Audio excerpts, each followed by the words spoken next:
Just to get to the topic today and what we have in this webinar is that I sat down and I thought 2 months back and a month ago, we were planning on, okay, this is what we're going to be doing this year.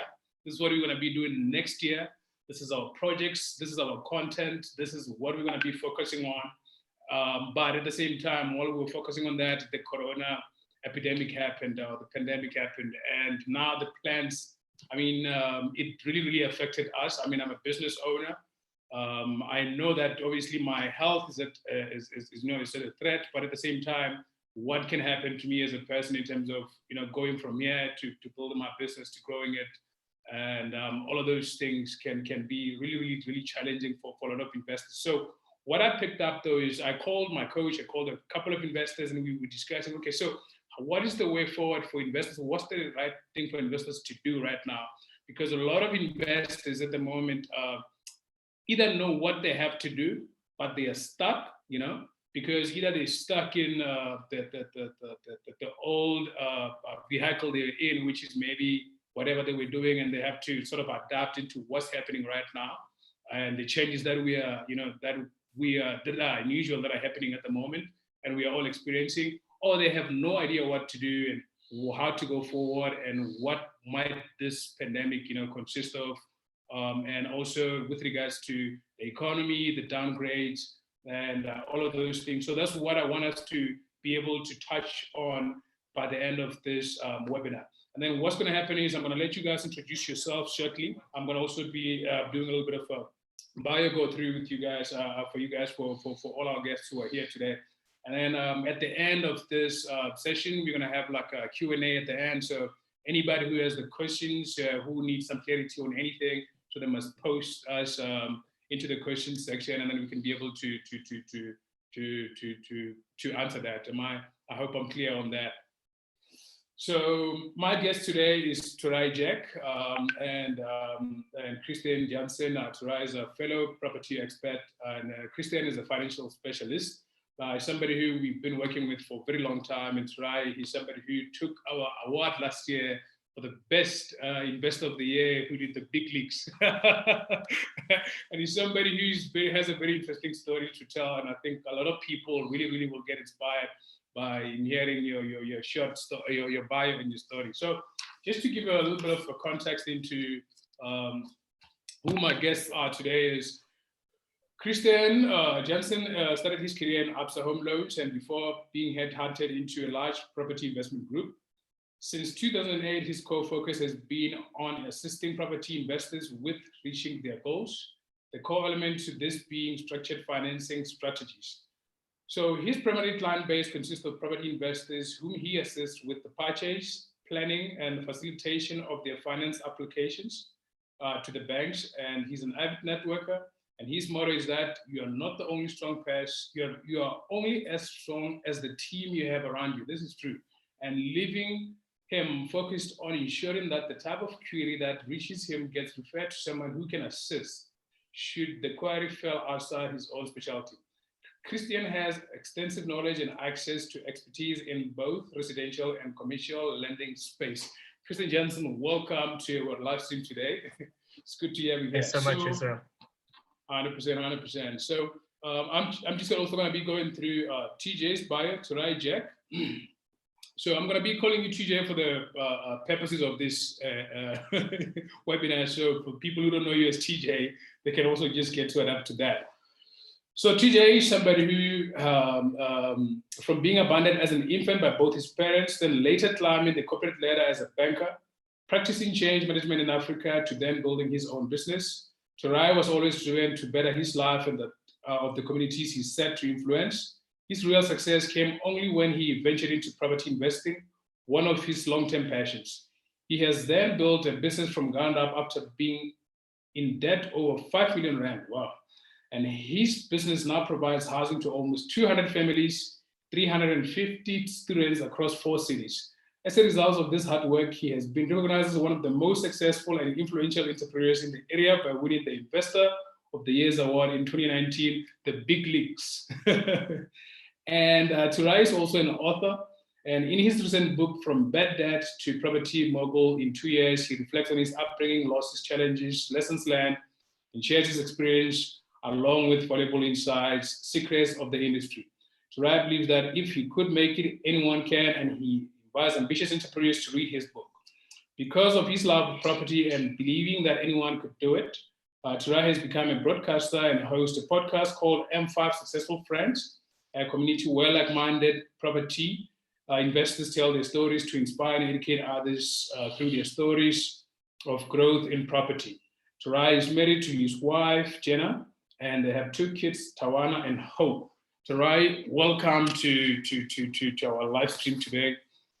And thank you for being here. So what I picked up before we go into the main pandemic issues and how investors can be able to corona-proof their investments here is both your bios show that this is somebody who just had an interest and then followed it up, and then it turned into a passion, and then it turned into a service. You know what I mean? I mean, it went from, okay, I like this thing, I want to make money, to now I'm helping 500 tenants, you know, across the 4 different, as you say, provinces to have accommodation, students and families. And Christiaan is helping hundreds of and thousands, because he's been doing this since 2008. He's very, very good at it.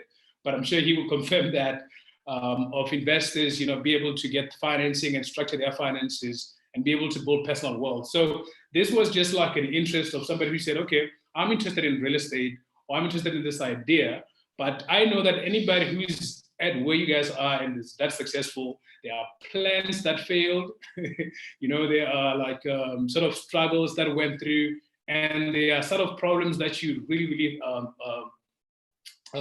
had when you started your journey as a property investor. So what I wanted to ask is a question of a little bit of a background story of who was TJ and who was Christiaan, you know, before you became a real estate investor. What were your circumstances at the time? What were your hopes and dreams? And what were your struggles at the time,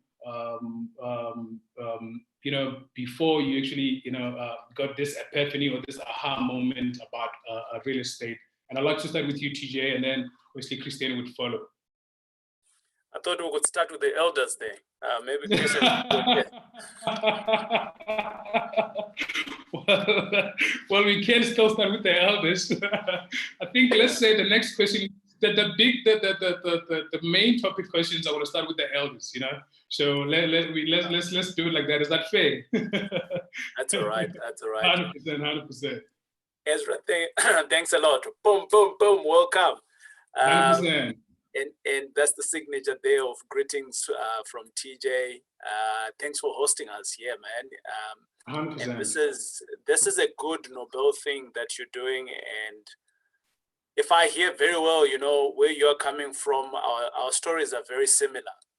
I think, you know, one of my aha moments started off from I was traveling to Ghana.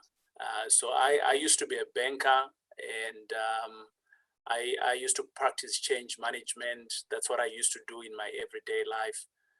And the one trip that I took, so I used to stay in South Africa, but work in Africa.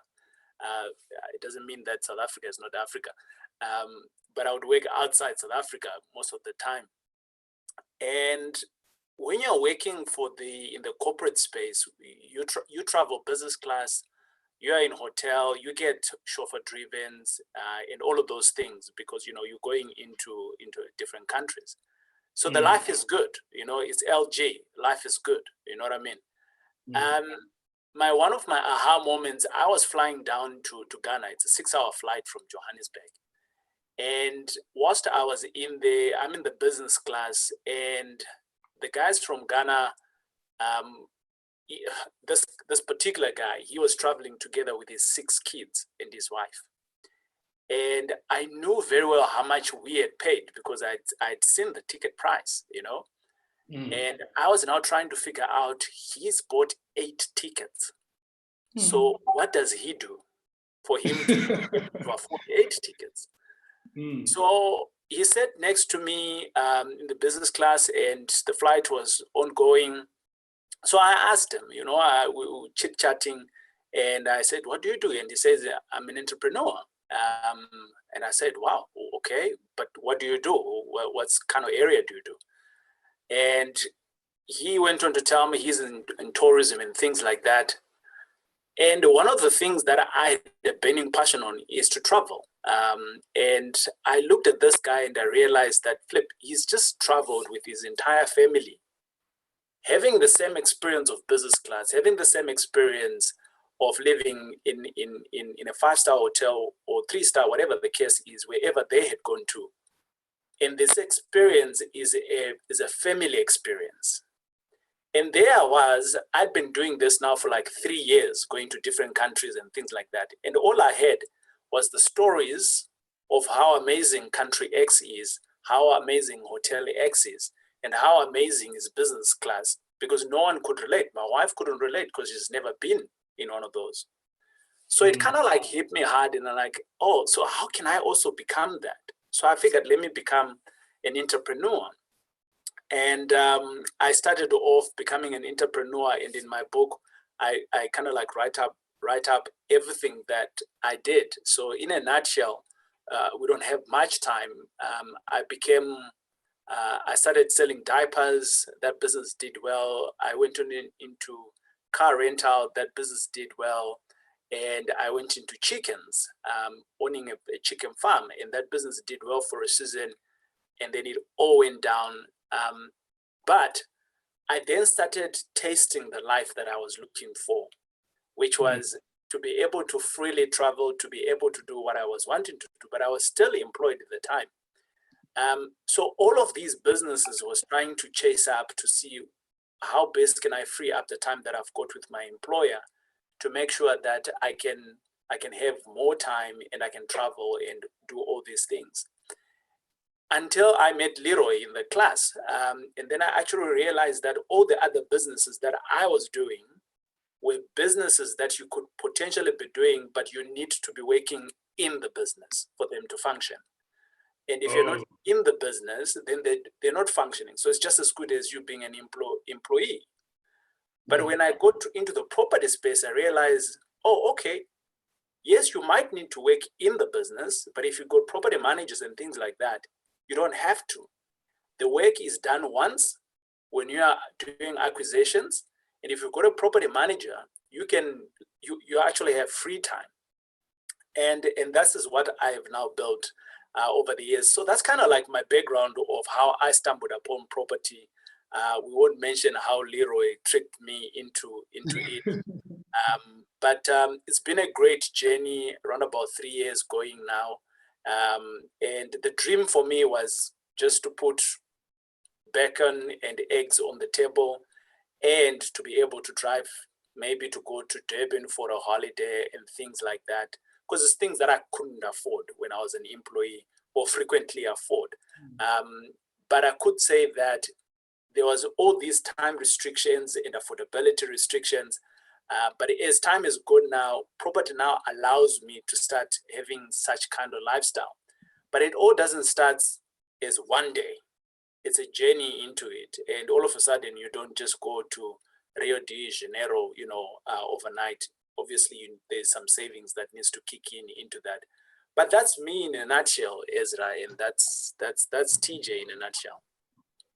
But my question here, TJ, is if you were somebody who started having this epiphany of becoming an entrepreneur, and you got into property because of Leroy, what was your plan, and what exactly about Leroy at the day? What did he say? I mean, you mentioned that you didn't have to work in the business, and for somebody like me, I realized that look, it's possible actually to never have a job, because that was my goal. I was like, I don't want to have a job. So when I went to see what Leroy and them were doing, I was like, actually, I can do this thing and it can be able to sustain me, so I can have some passive income and never have a job, and then it can have some recurring income. So for your case, it was, okay, I don't have to work inside the business. So what was your actionable steps? Because I can imagine this is, a lot of people are still going to these seminars. A lot of people are still going to all these education events, and it's very, very good, and it's important that they do.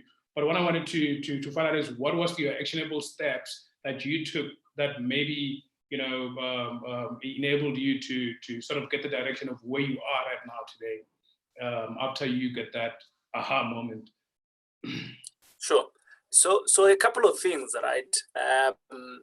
A lot of people, yes, you're very right. We go into all of these seminars and things like that, but we go on with our, I want to call it a guard. So we go in with our guard up. And what I mean by that is, as a person, Christiaan is very different from me. He's got his own background, his own thinking, his own upbringing. Yeah. We could be exposed to the same thing for almost like a year. I'll give you an example. My wife and I, we were married, I think, around about 4 or 5 years at that particular time.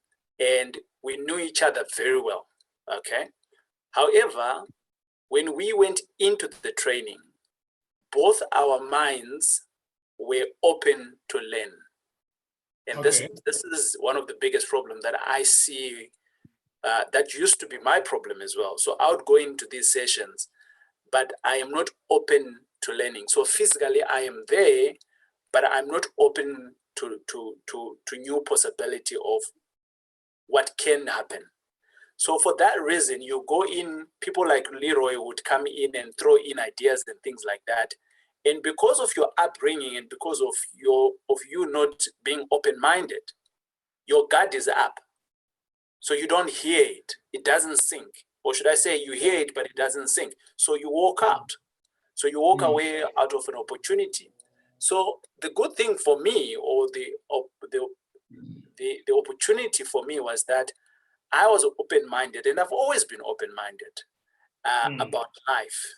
And when I went in there, the two things that I knew factually very well was that, number one, you can buy a property by cash, or you can utilize the bank. And that is the only two reasons that I know how you could buy a property. And that was the main reason anyway why we were in business, because we were trying to get the cash available so that we can go and buy property. Because of my open-mindedness, when Christiaan was talking, when Leroy was talking, he spoke of so many options, things that he had done. I will give you an example. At that particular time, I had 25 friends on Facebook. Each time I would get to 30, I would go and start deleting some, right? Because I didn't want a lot of people on my Facebook. That was me, right? And my wife and I, we used to have fights around that, because I just to create a certain community, and that was it. I had a perception around Facebook, right? But these days, hey, I'm on Facebook every day, right? Because I'm open-minded. Now, if we go back into the class, and basically what happened was Leroy started talking about how he actually sold one opportunity on Facebook, and he banked, I think it was around about 80,000, 90,000 Rand. And there I was sitting, I'm like thinking, hold on, I'm getting paid 10,000 Rand at the bank, right? And this guy has just worked on a platform that I'm thinking nothing great of, and he's just banked on 90 grand. This is 9 times what I'm earning right now. So which means that if I can do this, right, he has the secret because he's done it, right? So if I can go and copy what he has done and replicate it in my space, South Africa is huge. He is in Boksburg. I don't need to be in Boksburg. I could be in Krugersdorp, or I could Durban. I could be anywhere else. And if I replicate that that style that he has done, or whatever he has done, it could also work for me. So which means that I've got 9 months free. Right? But what if I start pushing hard and I'm doing like 3, 4, 5 deals in a month? So I could be freeing up my next 2 to 3 years. And this is what hit me. And I was like, no, I think I'm working hard in the businesses that I had at that time. And the unfortunate part of it was that the chicken farming for me was sinking. So I didn't have the money. And their Leroy started also talking about what they would call sourcing, which is finding opportunities for other people. And he said, discuss a little bit more around it in the training. So I gravitated already onto that thinking. I'm like, maybe I could do this. I don't know. So when my wife decided we should pay for this thing, actually, I shouldn't say when my wife decided that we should. When my wife decided that she was going to pay, she just went out at the back and she paid. And in the classroom, I just gravitated to sourcing, and that's how my business actually started off. Yeah. So I don't know if I've answered your question there directly.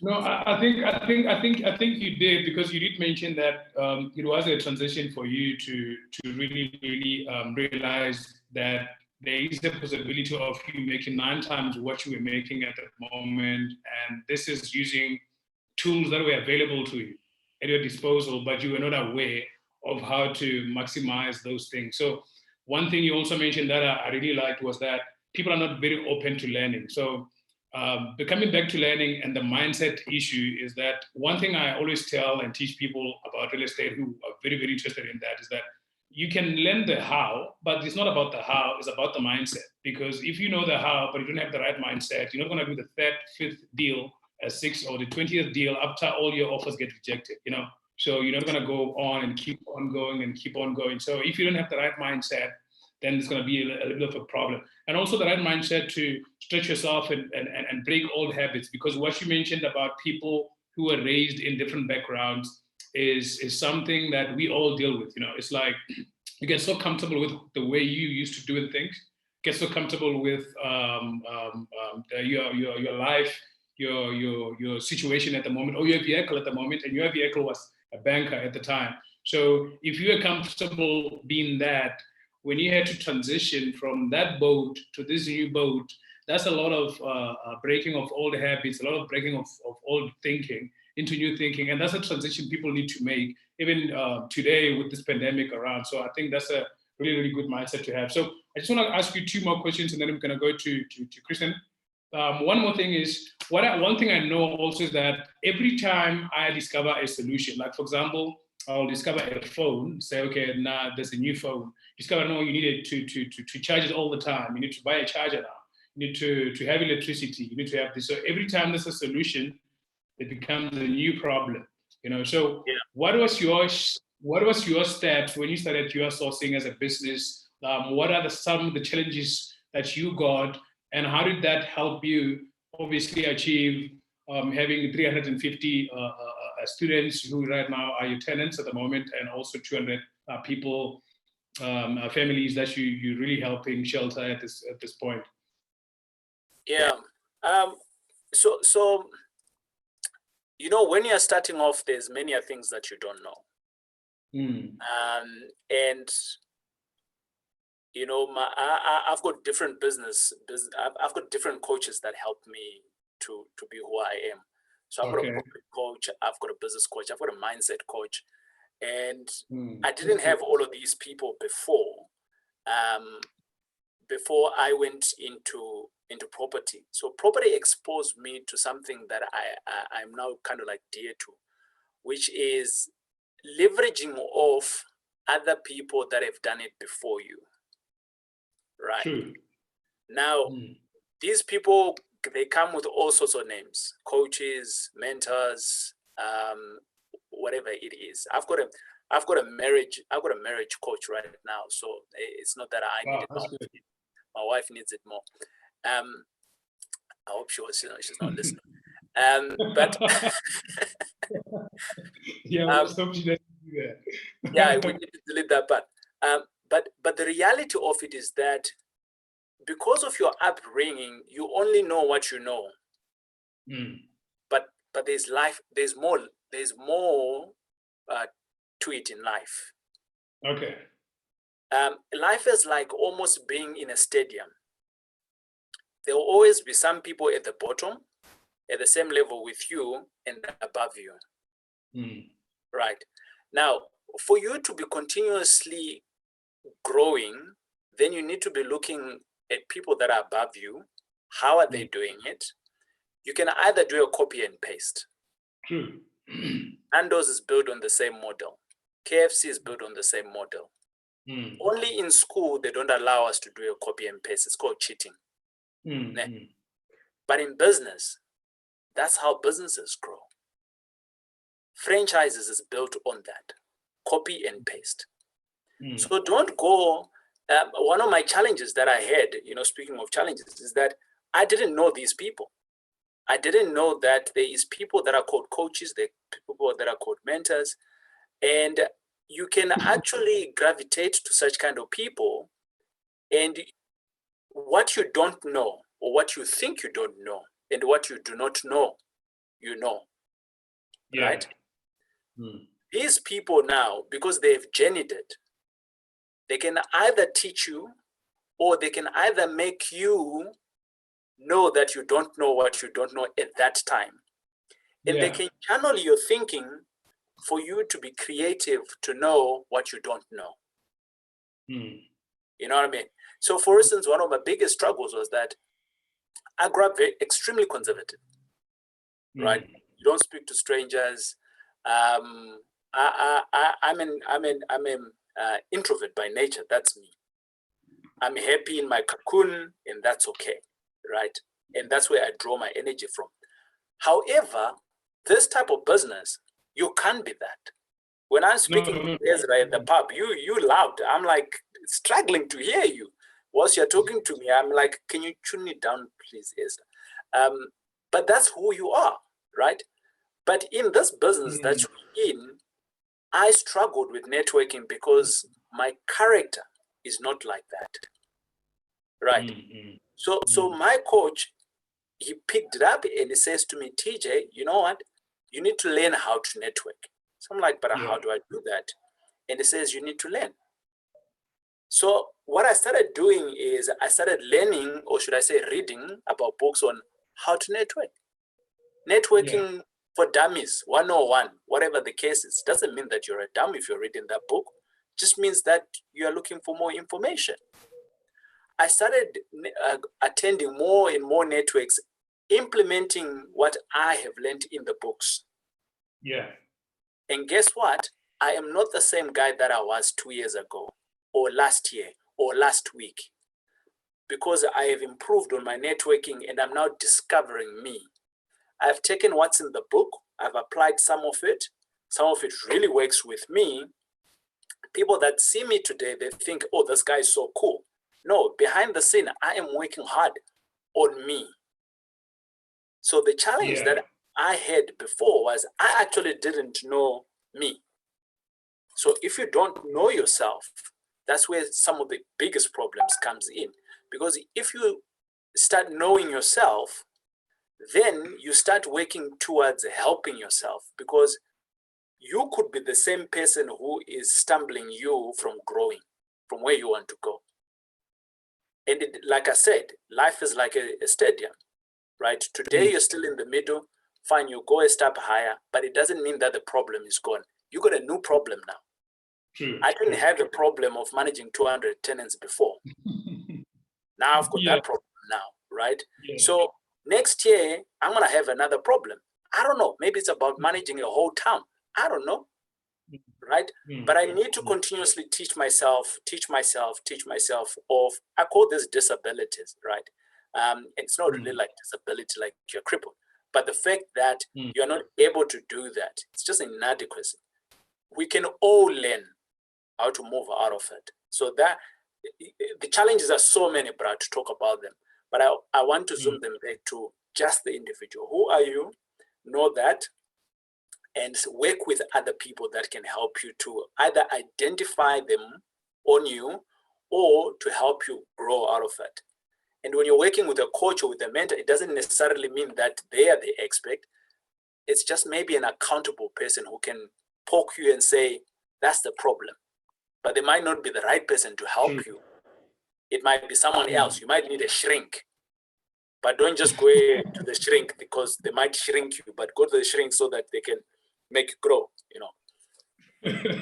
No, I fully understand. So one of the 3 important things you mentioned from what you said is mentors, investing in yourself, and also knowing yourself. So I understand that a lot of people, when they see property, they associate it with something that the rich people do, or they think they need to know the know-how, But I wanted us to, before we even get into the technical stuff, to really just focus on these things. That's what really matters. And I think that's what makes a lot of people successful. And in all sort of fields and things that they do is really having the right people and having the right coaches around you.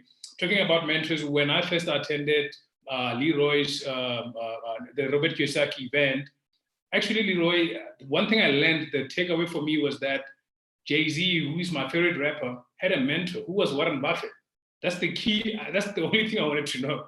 So I knew, okay, if this guy has a mentor and this guy is rich, and I was watching Warren Buffett's videos about success, about principles, about having integrity and how to become a better person and how you. So I really knew that I also needed somebody to really point me in the right direction, and that's what I did, you know? That's so I think that's something that is very, very key. So I just want to wrap up this with the last question before we go into Christiaan. And then I'm going to go into the main topic of the day. So the last question is, so let's say now you got a mentor, you get all, you worked on yourself, and then now you investing in yourself also, which is something you mentioned when you say you read a lot of books, you had to get all the information. And a lot of people don't read books. I don't know what is this stigma about reading books, or maybe they think it's for nerds. I think they should be, maybe it's a different background, but I think there should be some sort of thinking done differently there about reading books, because investing in yourself is something that is very vital to all successful people that I know personally. So invested in yourself, you worked on your mindset, and you had investors and coaches. So, and now you have 200 tenants. You have who are families, and then you have now 350 students that you manage. And then how has this affected your life, your family? And you remember when you started and you saw that man on the plane who was being able to buy off those 8 tickets and things like that. How has that changed in your life, changed for yourself as a person? And also, how has that made things in the end for you at this point, at the moment? Yeah, that's what I wanted to get to. Yeah, so thanks on that question, right? Your life goes, I'd like to say that as you grow older, your life grows with you, right? Because you can't have goals, and when you achieve them, you kind of like start dying thereafter because you don't have new goals. You know, I speak of the family that I met on the airplane, and they left a dent in my heart on this can be done. They've propelled me into my thinking of actually it can be done. We now take regular holidays with my family. We got a small piece of land in Kruger, and we do the Kruger. We enjoy that. My 12-year-old doesn't enjoy that anymore. He wants to see different animals now. I'm like, son, Africa is the it's the best place to have animals. He says, no, he wants to see a white bear. I'm like, dude. Yeah. 6 to 8 months, but we'll talk about it later. Yeah, but I've now started the business together with the pleasure of my family. We have now started traveling into different places. I had the privilege of actually taking my entire family to one of my favorite places, to Harbour. For some people, it's an easy travel, you know what I mean? But I had that pleasure, and we stayed there for about a 3 weeks period. And I'd never seen white sand before. For my son, he was 11 at the time, and my younger daughter, she was 4 at the time. And for them, that's their life that they are living, because their father can afford to do that. But for me, in my 30s, I'd never seen white sand before. So it was an amazing moment for me to see it. It was an amazing moment for me to see 8 o'clock and the sun is still up in Cape Town. I can't relate to it because I've always been living on the other side of the world, right? So these things now, amazing stuff that property has now started giving to me, they are on the good side. So I want to be very very blunt. I'm a guy who wants to tell the truth, the bad, the ugly, and everything. Property is not for everyone. Yeah. Right. It's got different headaches that will come in. Some of them will knock you down, and some of them will knock you to grow. Right. And I want to say or to stress the fact that I now have a business. That was not the idea, but the business is now there. Do I love leading the pack of awesome people that I've got? Yes. Have I had partners that have been good partners and bad partners? Hey, I've had both. Have I had good deals and bad deals? Oh, yes, I've had both, right? So the thing here is about being open-minded on the journey, because the journey throws different things as you go along. And are you prepared to navigate the different channels as it comes across? If it wasn't for Corona, I do like a week in Cape Town, a week in Durban, and maybe about a couple of days down here in Johannesburg. That's my lifestyle now. Sometimes I take with the family if it allows, and that's the lifestyle that we have chosen as a family, as a household. My wife understands that. I've got a partner who understands that, and she enjoys that as well. But for Christiaan, it might be different. His wife might be wanting to stay at the farm, and she wants to be there with the chickens and the whatnot. Our lives are different. That's why I am also pressing on the fact that property is not for everyone. But if the bug hits you, it can be amazing. 100%. There's many benefits to it. I have now friends all over the world, in the States, and Corona has hit hard in the States than us. So I am taking a lot of lessons from them because they've been hit harder than we. So I'm taking lessons from them. If it wasn't for property, I wouldn't be knowing all of those things. I wouldn't be having a conference call at 2 a.m. with some of my mates that are in Arizona. I fully understand. Yeah. So the main question, the main reason for actually this introduction is actually just to get our viewers today to understand that you are the very qualified person to be having this conversation that we're about to have about what's going on about real estate and COVID-19, and obviously the actionable steps they can be able to take, and some sort of advice, some sort of lessons they can learn from obviously your journey. I think those are the most important things, because a lot of times where I got to relate with people is because I learned about their journey. I didn't only learn about the success, but I learned that they also had a struggle. They also had a plan that didn't work. They also had a thing that they thought it was the thing before that didn't work, which is a previous vehicle. And a lot of people, as you were mentioning, have a problem jumping from the previous vehicle to the new vehicle because either they don't have the coach, either they didn't invest in themselves, or either they have the wrong mindset about being open-minded, which is some of the things that you mentioned. So without taking any more time, let's just I just wanted to now get into Christiaan a bit, and then we can go into the main topic of today. And also for guys who just joined us now, just please leave some comments, some questions that you have about coronavirus and effects on the property investment and real estate in general. Leave all the comments in the comment sections if you're on Zoom or if you're on YouTube right now. And then at the end of this session, we're going to be having a Q&A where we're going to be going through all the questions and trying to answer as many of the questions as you guys have. So this is why we're having this live stream today, is actually to really serve investors, give them a way forward, help them not get stuck in this situation. This is a very unusual. Nobody planned for this.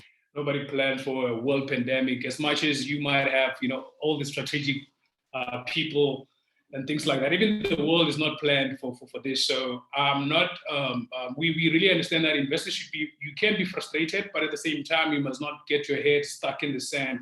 So this is a very, very good place to help you guys move forward. And so you would have to use this opportunity to really ask all the questions you have about what might be the thing that is bothering you, what might be the thing that is getting you stuck, so we can be able to try to help you get over that by the end of this live stream. So thanks a lot, TJ.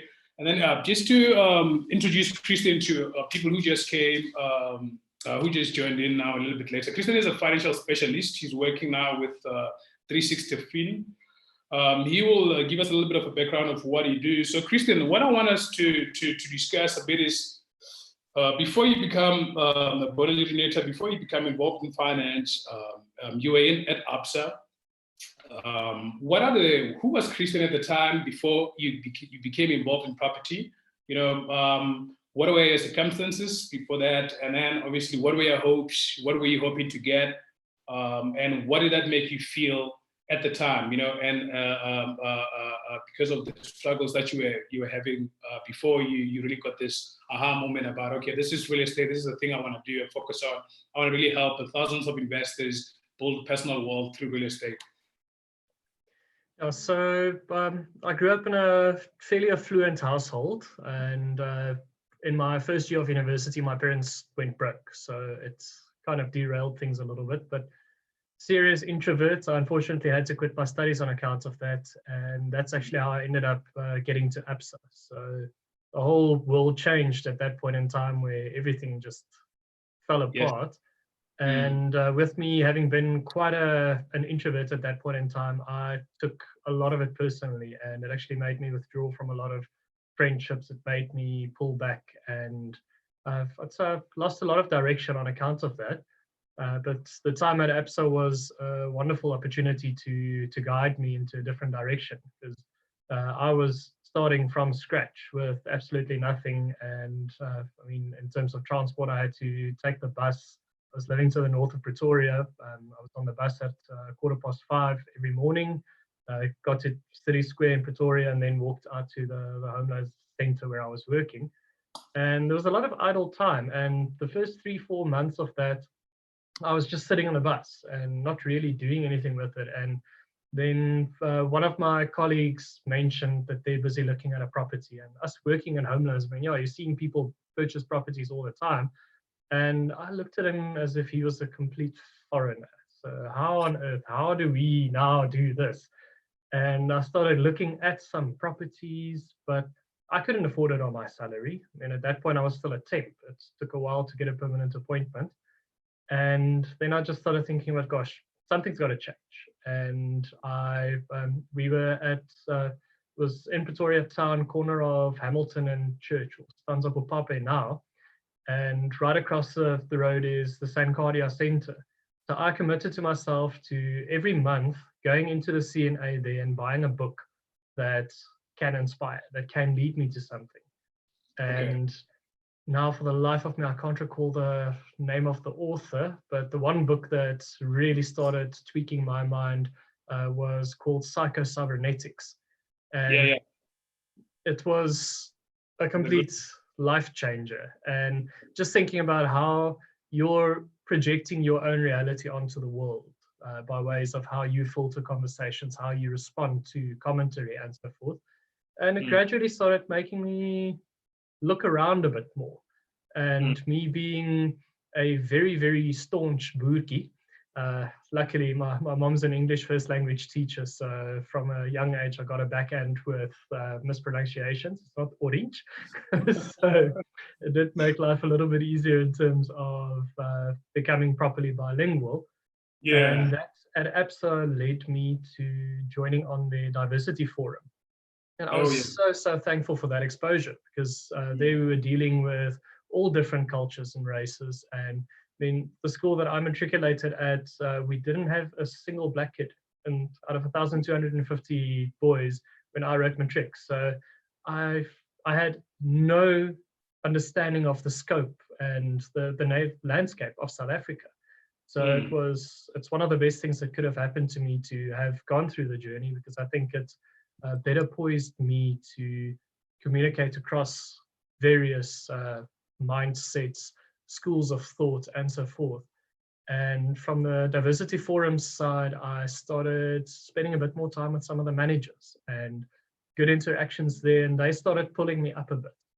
And I started thinking, oh, but gosh, I need to do something. So I retook my studies, carried on with that through UNISA, and then started thinking, oh, but gosh, I need to do more. and started digging around a little bit more, started asking more questions. And I've always been a very curious person, but I've somehow stunted that for myself for a good 7 or 8 years of my life. And thinking back, it's interesting, but it was a good thing to have reflected on. And then one of the applications that I was working on was a gentleman, not going to name names now, but I started recognizing his name because I was busy with a quality control to credit. And this guy was buying 1, 2, 3 properties a month. And I started thinking, no, but gosh, what are you doing? And how are you doing this? So I had a look. His salary was 100,000 a month, and he was buying 80,000 rand flats in Sunnyside, but bonding each and every one of them. This is now before the National Credit Act, so the banks were throwing out loans like confetti. And I eventually went to our head of credit and asked, but listen, how does this work? How does this make sense? If this oak is earning 100K a month, surely wouldn't it be better for him to buy a property cash every second month? What's he doing?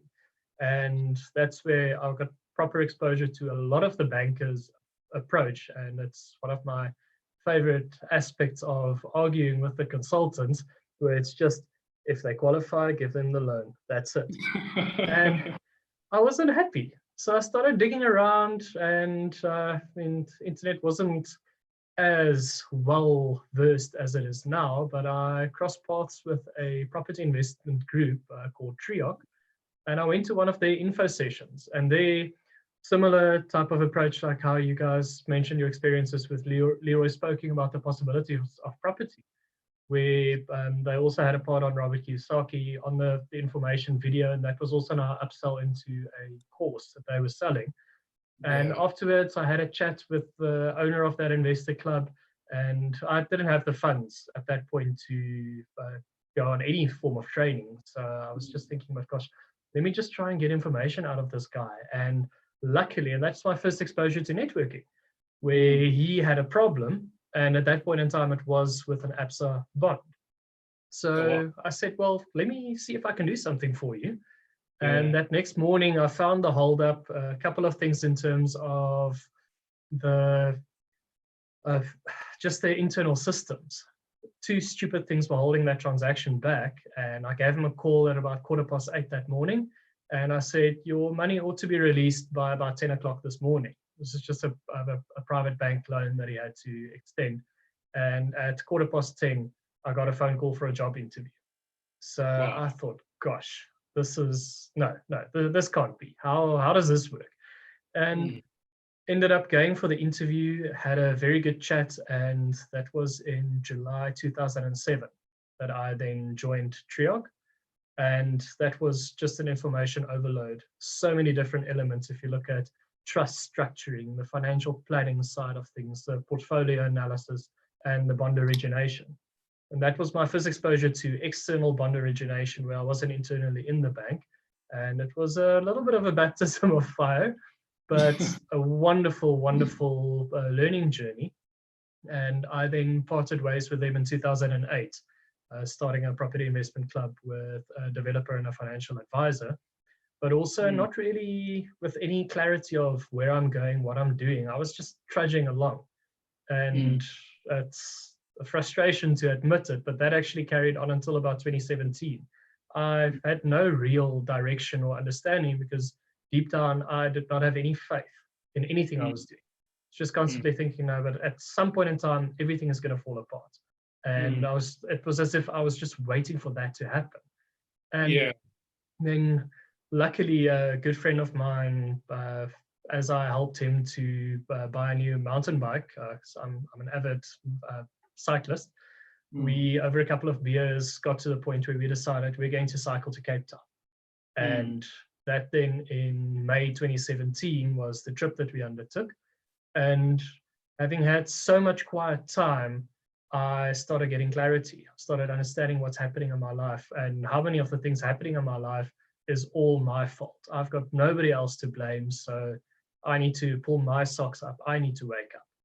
And I've got a lot of thanks for that friend of mine, because Jacques really challenged me on a lot of points. always read up about a lot of self-improvement and challenged a lot of things, but it was almost as if everything was just theoretical knowledge. It wasn't put into practice by me. It's just like, oh, okay, yeah, that makes sense. Shelve it, and it might be an anecdote. And then from there, I just started pushing harder and harder and harder to get more knowledge and to get exposed to more people. And that's what ultimately led me to SA Property Investors Network, where I met both of you. 100%. And now you're helping, thousands of investors or hundreds of investors really build personal wealth and funding structuring, how to get bonds and the banks and things like that. But one thing I picked up from your background too is that, there was a little bit of mentors in terms of triumph and diversity and all these guys who were really be able to lead you in the right direction. And one thing else that is very important, which TJ also mentioned, is the mindset. Is when you had the clarity and you were out in Cape Town and you were doing your cycling, you had a moment of clarity when you realized, well, look, the only person between me and my success is me. There's nobody else who's going to be stopping you to really achieve what you want, which is something that's very important. And it's something I'm picking up that's something we have in common here.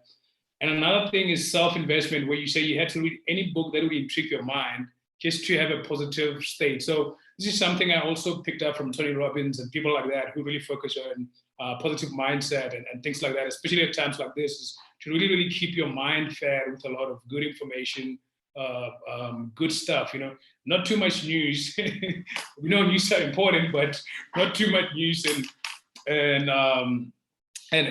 things like that. So that's very important, and I think that's a very good thing. So I just wanted us to really now to jump into the why we're here today, which is how do investors now, because of this pandemic that has been going for 14 days now, really now protect themselves and protect their investments. Because look, the reality is this is temporary, it's going to go away, So any decisions you make mustn't just be based on the emotions of the current moment, because when this goes away, you're still going to need to have your finances in order. You're still going to need to have your investment in order. You're still going to need to have your deals lined up. You're still going to need to have your clients. If you're somebody who sells deals, somebody who sources deals, you still have to have the investors on board. You still have to do a lot of other stuff, because this thing is not going to be here forever. So what I wanted to say is, what is your view on this coronavirus? Can you tell me the good and the bad and the ugly, and how is it affecting, our real estate investments and real estate market today? I think we'll start with you, Christiaan, and then when we're done, we can go to TJ. So from a market point of view, there's a lot of uncertainty, there's a lot of fear. We're going to find a lot of job losses. Also, as you mentioned, the news isn't one of the best things to keep yourself occupied with now. So I try to only look at it about once a week and then just look at industry updates. Me too. The banks are going to start tightening the noose a little bit. They're going to pull up the handbrake because of all of the uncertainty. If the market goes as it is now, you'll find that your demand is dropping even more, so your prices will go down even more. So on existing bond customers from a banking point of view, if they default, the banks are going to have a lot of difficulty in recovering their money that they extended for the purchase of that property. So you're going to find that the banks are going to start asking for deposits. And we've already seen a massive slump in the higher priced property market. Your entry level from gap housing upwards to about 1.25, 1.5 million still has a lot of activity, because it's still part of the market that has a lot of people who have some form of job security. But one of our big things that I'm a little bit wary of and quite scared to see how it's going to play out is the over-reliance on small and medium enterprises. The amount of people that applied for that business partners funding from the Rupert side, on 1 billion rand that was put forward, they have put out a total, I think it was 10,000 applications, almost totaling 3 billion rand. So there's a lot of people who are in trouble. There's a lot of people who are stressed about what's going to happen in this market.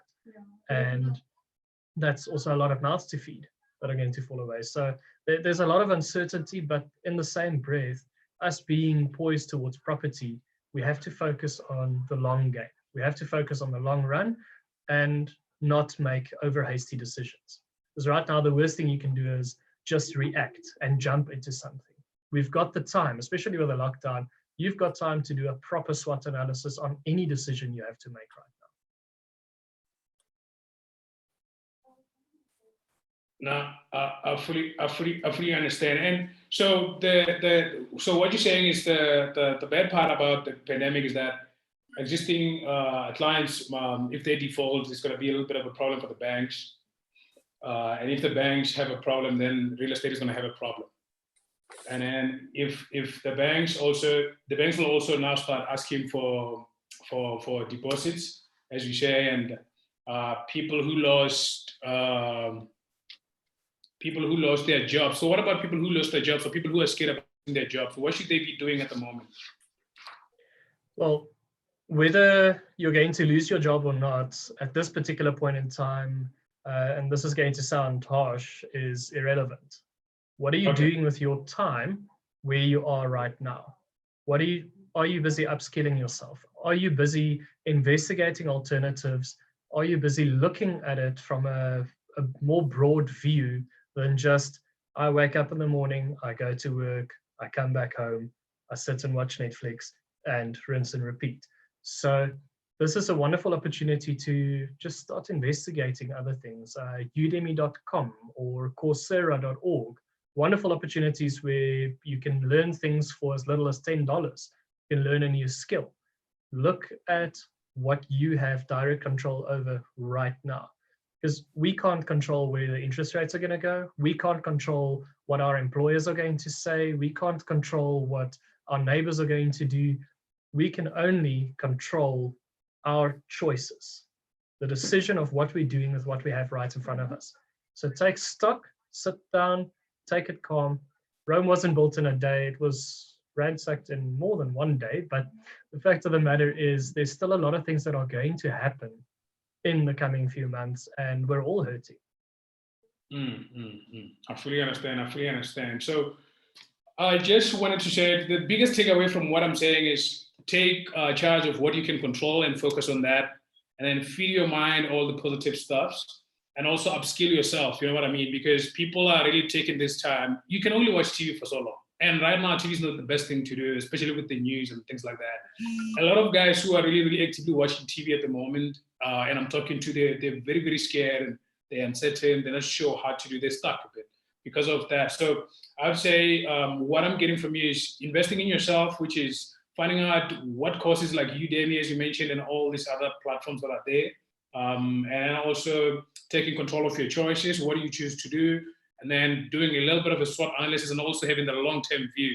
So I want us to pause it there and come back to that, so I can, just have TJ also answer me on the same question, and then we can be able to move forward. So TJ, what are the good, the bad, and the ugly that you're seeing coming from this coronavirus, especially coming from landlords' point of view? And then tenants who might be losing jobs, or maybe might not be able to get the holiday payments or holiday salaries, and then all of those things. What are the good that is happening right now? What is the bad that is happening right now, which is something I mentioned also. And then the good might be that there's a lot of resources online and all these things that people can use.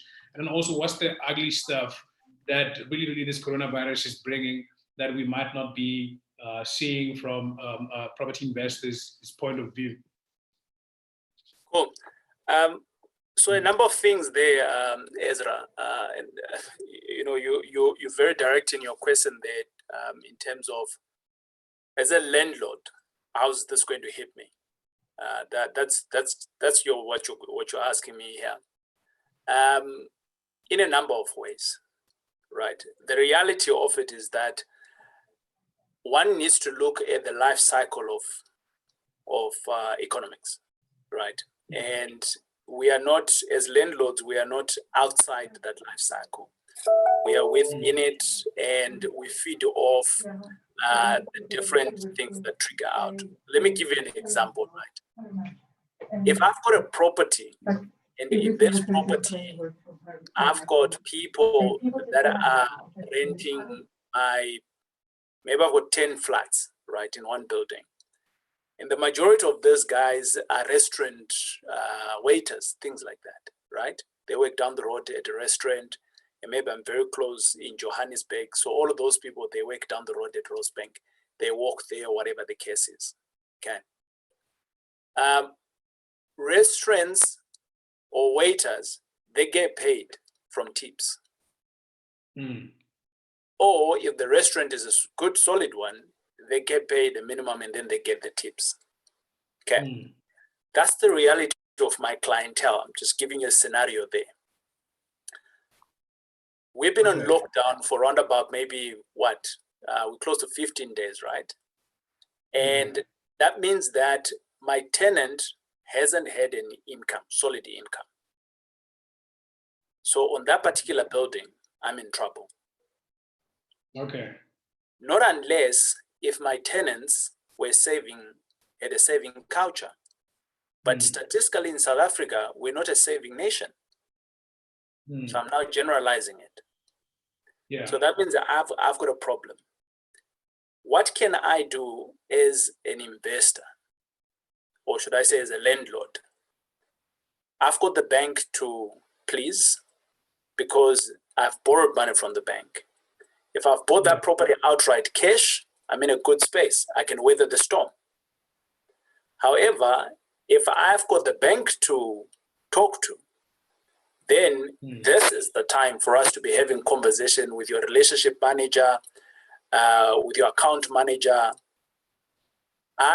We work predominantly with the bank staff. I'm fortunate enough that I've been closer to my account manager long before Corona hit us, because I'm just a relationship-based person. And we've been talking about, so how can you make it better? He's been giving me tips. I've been giving him tips. So we've been exchanging information on how to manage things better.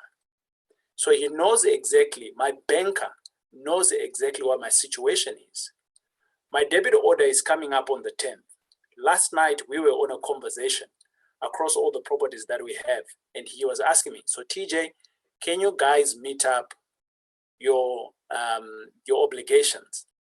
And we went on building 1, 2, 3. This weekend, this we're not able. This weekend, what can we do? How can you help me? So I'm now helping to solution that with my bank. Is your bank like that? I don't know. Do you have a relationship like that? I don't know. So that's one aspect. You have to play open cards now with your banker or with your bank. That's number one. Number two, you need to be now, this is the time, the highest time. I'm fortunate enough that I do not manage my tenants directly. So I've got a partner who manages that. He understands tenants and things like that. I'm not that person, but he is. So he manages all of our portfolios, right? Now, we are in a position where some of the recommendation that has been out there to say, well, maybe let's take the deposit as a payment, which is a solution. But what about if this thing prolongs? What are we going to do in month number 2, number 3? So I have gone out and I've started now looking at some of the guys who are out in the States, like I mentioned earlier on. What are they doing? Because they've been in quarantine now for a little bit longer. And in some of the states, they've now started to freeze rent and all of those things, right? Some of their proposals and things like that. But in our case, so what can I do? What's within my control, right? So we've started having conversation with my property manager now to say, can we go back to our tenants and say, hey, your rent is 2,000 Rand. How much can you pay? Can you pay 1,000 Rand? Can you pay 1,500 Rand during this period? I know you're a waiter, but can we do 1,500 Rand? If we do that this month and next month and next month, are you able to pay it? How are you going to pay the difference thereafter? So we're finding now having to have more conversation of understanding our tenant anyway. And this principle can be taken in, and the reason why I wanted to take it to that level is that some people will say, you know what, I don't take salespeople, I don't take waiters in my properties. I'm a high-class guy, I take managers and so on, people that are qualified. It's no different. We're all going to be hit with it if it goes bad. So the principles for me here is the same, and that's why I started talking about it from that granular level, to say, okay, fine, we know South Africans, we are not a saving country. Statistically, we don't do that, right? There's many initiatives that have been started off from banks and so on to stimulate that. We're not there yet, right? So if you have a tenant who's a saving person, it's possible that they probably have their own place somewhere. So they're going to move into their own place. They're going to leave. So the principle there is, how best can I nurture my tenant in this storm? That's the principle. What can I do to extract and give to my tenant? So we are thinking unprecedented thinking here. We are thinking of, how can we keep our tenant, especially the ones that have been paying? How can we, what kind of discounts can we give them? But now it's no longer a discount about a blanket discount, because you still have other guys that are able to pay. So if you can pay, great. But if I'm seeing you're a single mom, you got 5 kids, you know that you cook down the street and that's your job every day, and you've been paying nicely. Can we carry you for 2 months? I don't know. Each business now needs to weigh out, bearing in mind that you still have the bank to please. So if I can collect all of this data on all of my tenants, then I can please here. But hi, what about if you leave? We've gone into this agreement, Corona finishes, and then you're dark. So what are the gives and takes that we can give to make sure that it's a win-win situation?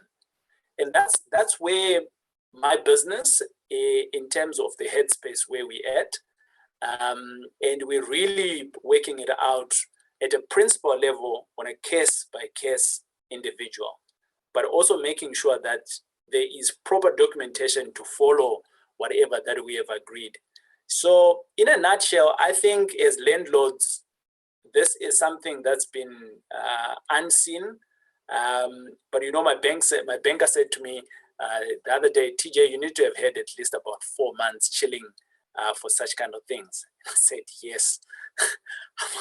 I've got 200 tenants, bruh. That money, I would definitely be utilizing it to buy the next building. You know what I mean? Because that's just the nature of an entrepreneur. You can't be leaving money not working for you, you know? But having said that, we need to be, so a couple of things that I want to mention. In this time, we need to be pumping up more communications, both sides, both to our landlord, to the bank, and both to our tenants. So our communications needs to be high. That's number one. Number two, the flexibility of what we used to be like needs to be flexible. Right? If we were thinking that we were flexible before, now we need to be more flexible. Right? That's number two. Number three, we now really need to think about, if there was a box that we were working in, whether it's a contract or whatnot, how best can we still live in this contract, but for this time, how can we live out of it to make sure that it's a win-win? And each landlord will know who's their best tenant, who's not. If you don't know them by now already, then you haven't been managing your business well. There comes the opportunity for me as the landlord. Because if you haven't managing your business, I'm coming after your building, because I know you're going to be in trouble. Yeah, talking about that, that's something I also wanted to mention, to say that as much as there is the ugly, there are people who are going to be offloading a lot of portfolio, who are who are looking for cash, who are still looking to sell, maybe to relocate. I don't know if there's going to be any sort of traveling that's going to be allowed in the next 6 months. But that is the reality, that when this happens, there are the bad side, which is that you won't get the normal rentals you will get. Yeah. There are the bad side. You know, you have to really communicate, be in communication with your bankers or your financiers, But then at the same time, and also another thing you mentioned that's very important, I think a lot of people are missing, is obviously getting all the new agreements into writing. You know what I mean? Putting the new legal agreements down. That's something that's very important, but I don't think a lot of people were really putting an emphasis on that. So I definitely understand. But what I wanted to say is that there's also an opportunity that's going to be coming out of this, and I would want investors to really be aware of that. So what opportunities are you seeing that might come out of this uncertainty? Before we talk about, just please answer me on that, because I also want to ask you a little bit about the downgrade that is going on right now, because I see a comment on YouTube. We have somebody who's asking about the downgrades. I have now learned that there's opportunities both ways. When the market is great and when the market is down, there's opportunities either way. You need to be open-minded for you to be able to see the opportunities. It is easier to find the opportunities when the market is down, but doesn't mean that when it's up, the opportunities are not there. They're there. But we're not just tuned enough. We're not trained enough to see the opportunities. That's the biggest problem. So a lot of people that are now running and say, hey, there's going to be more opportunities and all of those things. It's not seasoned people. It is not people that are trained. They are running now for the, I don't want to say the breadcrumbs, or they are thinking that these are now opportunities because the market is down and there's people that are desperate. I've had some of my business partners who have said to me, TJ, this is the time to buy now. We need to go and look out for opportunities. And I'm like, but we've been looking for opportunities all the time. Yeah. Yeah.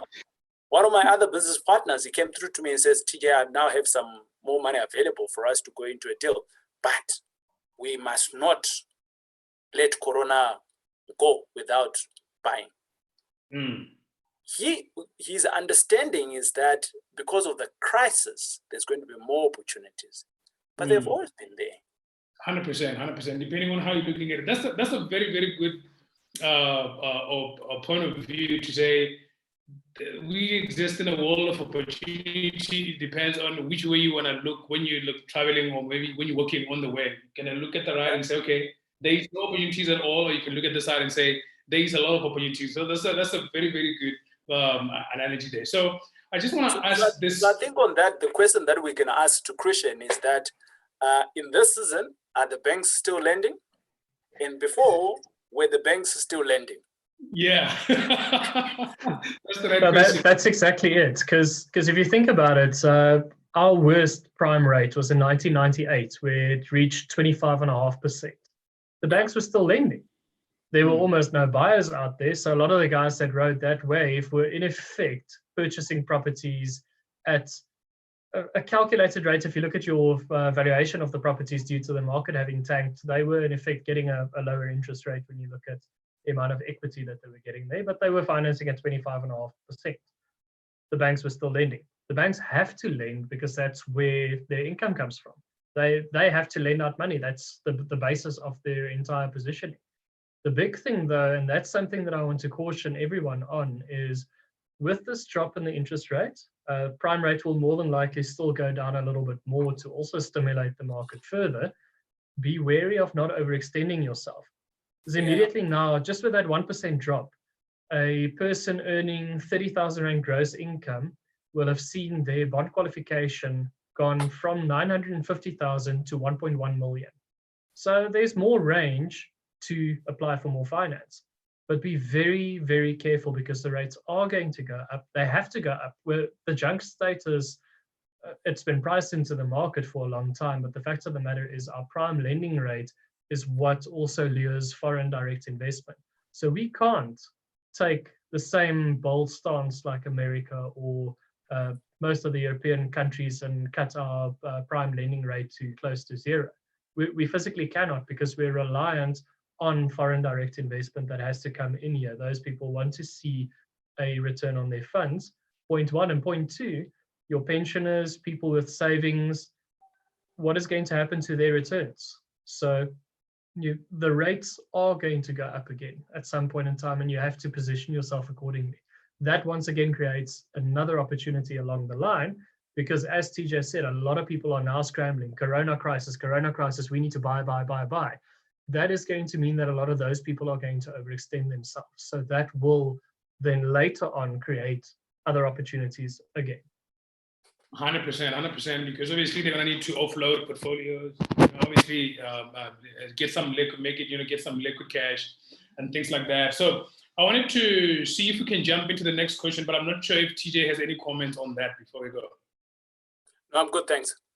All right, no problem. So one thing that is here right now is the Moody downgrade. The Moody's agency has obviously downgraded our economy to sub-investment grade now. There is going to be obviously an increase in terms of the rates that they're going to be borrowing for government spending into the country right now. So that is something that also can affect obviously taxes in the future if we can be able to pay off the debt that the government is going to have to incur now, especially with this crisis. What I picked up this morning on engineering news was that there's going to be, I think there is a good quote here. I put it just next to me. So they said that there is a total household spending in South Africa that could take a hit of about 62 billion rand during the 21 days lockdown, which is equivalent to 1.96% of the GDP using 2019 data.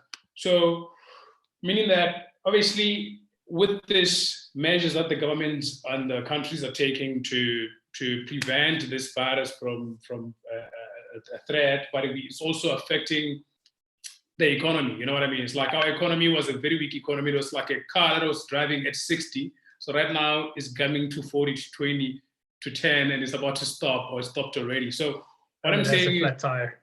100%. It has a flat tire. So we have to change that flat tire. And that flat tire is not it might take 2 hours, which is 2 years or 2 months, or it might take 5 years. And then that flat tire has to be sorted out. So what I wanted to say is, what does this mean for investors? Should they be concerned about the downgrades to say, okay, so since we had a weak economy, now the pandemic, now the downgrade, and then now can this affect any sort of aspects of their investment for now or for the long term? That's something I'd like to ask you, Christiaan, and then if TJ has anything to say about it also, you can be able to jump on that. So there's a definite concern. I mean, if you're a landlord, your tenants have to have stable employment for them to be able to pay their rent. So there's definitely cause for concern. And that also puts you in a position where you have to take more proactive steps.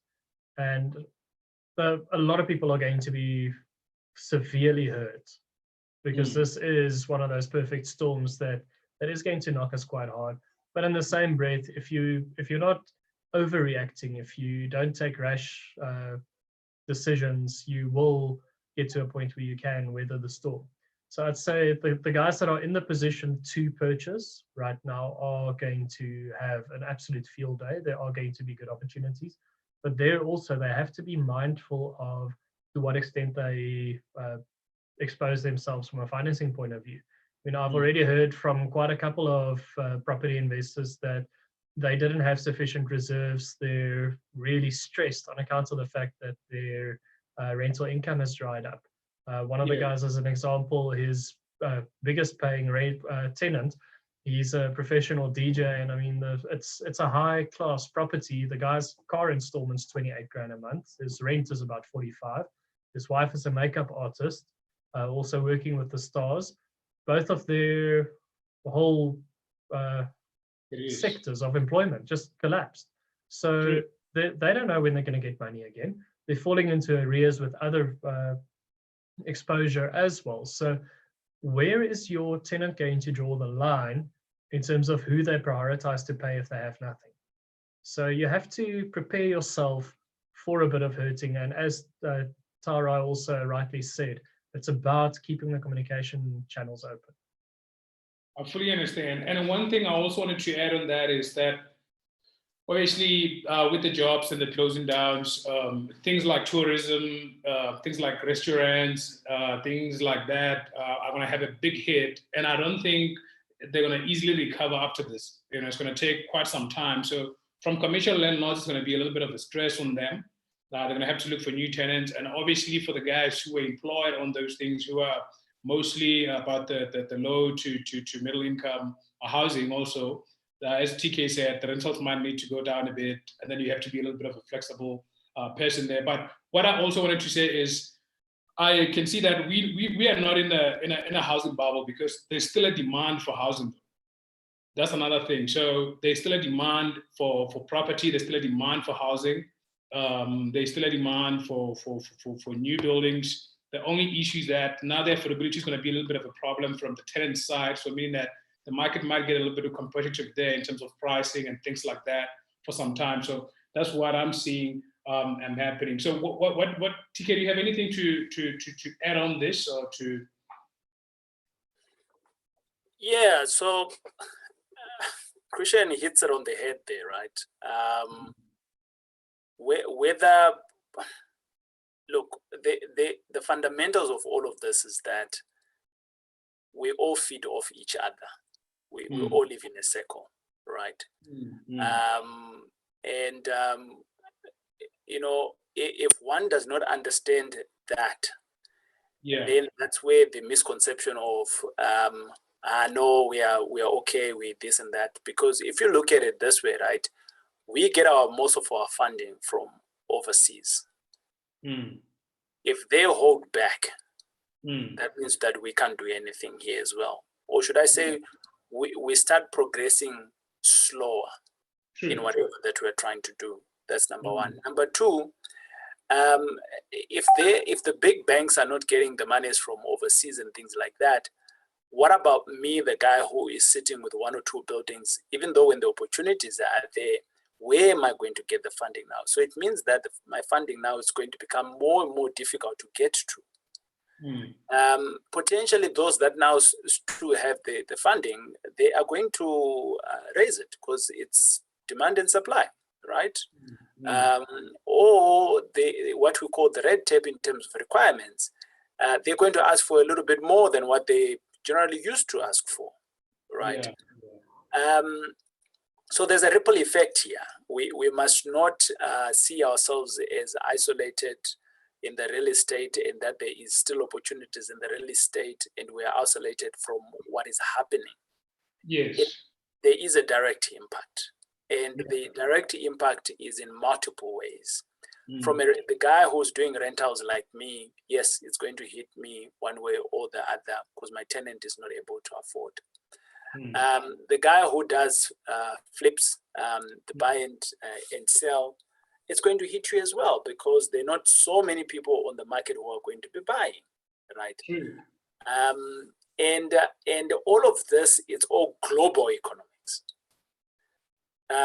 I think maybe where we might say, hey, maybe we can weather the storm a little bit, is that, you know, if you look back at 2008, right, when the world went into recession, I don't want to say that from a South African perspective, it didn't hit us hard. It didn't hit us hard. It did, right? But it was not as severe as some of the other countries, right? But if you're looking into that, if you then come down to a granular level, a peasant landlord like me, back in the 2000s, there are some people that took a knock. In 2020, are they up? Some of them are up, and some of them are not, right? So it's just about how, as an individual, as a business, do you navigate all of this? Are you aware of it? And if you are aware of it, how best can you navigate? Who's on your team who's going to help you to navigate things? I'm here on this call. I'm not chasing my tenants, right? Because I have someone else in my team who's very good at that. I'm not talking to the big guys at the banks right now. But last night I was speaking to my relationship manager, who's now talking on my behalf as a client. So all of these things all play in. You cannot do it on your own. People think that you can buy all these properties and you do it on your own. You can't. It's just practically impossible for you to make it good. You gotta have a team, and that team should be jacked up people that now needs to help you in storms like these ones. How are you communicating how are you taking different scenarios of what if it does like this? What if it prolongs? If it ends next week, oh, we're all happy, isn't it? True. Yeah. So just to big takeaways from what you said is the people recovered from 2008. This thing is not new. A recession. No. It's happened a lot of times. And I also want Christiaan to tell me a bit about how his experience was 2008, especially what he has seen, especially with some investors that and the applications that he was doing at the time. But what I know is that this is a little bit bigger than 2008 because we had 21 days we were not functioning as an economy or worldwide, So what I want to say is the important thing that you mentioned was adaptability, meaning that you have to adapt, find out what are the best effective ways you can use and be around people who know how to, obviously navigate around this, have a right support team or network or power team, I should say. That's something that you mentioned also. And that brings me to the point of this stream today is that a lot of investors who are worried right now are worried because they are more worried about the how, not the who. They worried about how do I do this, not who can help me navigate this. You know what I mean? Because if you approach it with that manner, it becomes a little bit easier, Because if you know somebody who can help you, or if you know somebody who's getting successful, if you know somebody who's navigating properly, why don't you copy paste? Why don't you follow up? Why don't you make why don't you model what works? You know what I mean? But coming back to Christiaan, I wanted to find out what was TJ mentioned 2008, and at the time you were also being involved in the property space. I'm sure you've seen what happened then, but this is a little bit bigger than that. So what did people do? What did investors do? And then what did successful investors do that you see that are successful this day that made them be able to adapt to these changing times that they're gonna, because this is not the last one. This is gonna also always happen where things change, unusual things happen. This is part of life, So what did investors do, or what must investors do actually to be able to weather the storm? Well, to weather the storm, you have to focus on your cash flow. If you have equity in your properties, I would suggest look at a bit of refinancing up to the point of the banks pulling the handbrake. We're still getting 100% bonds, so it might be a good opportunity to look at drawing some equity out of your portfolio and just have that cash base. So if you're able to weather the storm without tapping into that, you may find yourself in a position where you've got sufficient cash to negotiate further into additional deals because leveraging your existing portfolio is going to be a big element of moving forward and expanding. This is a wonderful opportunity to expand as well, but it just comes down to how you do it. 2008 can't really be compared to it. Main reason for that is we had a couple of job losses, but South Africa, as Taurai rightly said, was fairly shielded due to the fact that the National Credit Act nipped the serious credit chase that people had in the bud, and that really helped us. In America at that point in time was standing on the average consumer spending 125% of their disposable cash flow on debt repayments. So you're literally taking money from Peter to pay Paul and just rolling and rolling and rolling. So it'll eventually catch up, especially if your interest rates start going up, and that's what the subprime crisis did to them. So most important thing right now is keep a level head and look out for opportunities, make sure that you are able to afford it, and build in some safeguards. My personal portfolio, as an example, every single bond that I've taken out, I will never fix an interest rate because, quite frankly, it's just too short term. But what I can suggest is fix your installment. So go and calculate the installment at 1.5% higher interest rate than what you were offered. So you're paying a set installment every month, which means on 0.25% rate increases as they normally do it. I think we might see it jump up a little bit faster this time around though. It's 6 interest rate hikes before your cash flow obligation is equal to what you're actually putting in there. You're saving up money in your access bond, so you've got a little reserve for maintenance, for potential vacancy. So it's just about how to conserve your cash. because it'll firstly help with your repayments, and then secondly, it will also position you to better look out for other opportunities. No, I fully understand. I fully understand. So the biggest takeaway here is for investors to focus on the cash flow, and also be able to leverage their existing portfolios in terms of refinancing and finding out how they can be able to have the cash. So when these opportunities are going to be coming, and then they can be able to participate without over leveraging themselves, because the interest rates might become a little bit of a problem at a later stage. But what I wanted to say is there's also going to be a little bit of government policies and measurements. So we should be finishing up in the next 20 minutes.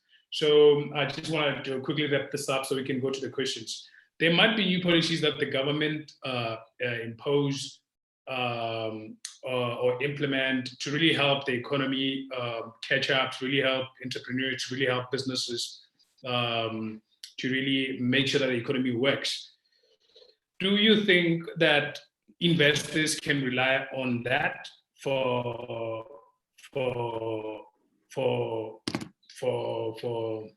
safety or for any sort of assurance from the government policies or anything like that, or should they just be focusing on what they can control at the moment and just be taking it from there? So I'm not going to say that I'm in favor or not in favor of government. The big thing for me, though, is in most instances, most of the guys in control there will look out for their own best interests, point one. So rather take a bit of a cynical approach and look at how you can take as much control over it as possible. If the government incentives are available to you, jump on them, because typically your government-related financing will be cheaper than your traditional financing houses. So if you have access to it, like DTI at a point had I don't know if it's still in place, but entrepreneurial development financing of 100 grand to start a new business, things like that, that can really put you in a good position along the way, and you've got cheap financing. I met with a client a while ago that through the GEPF, the National Empowerment Fund, always get confused with so many of the different abbreviations. He was able to secure financing to acquire a filling station, and there's a moratorium on his installments for the first 2 years, where he's literally just accruing, I think it's something ridiculous like 5% interest, but he doesn't have any cash flow impact on it.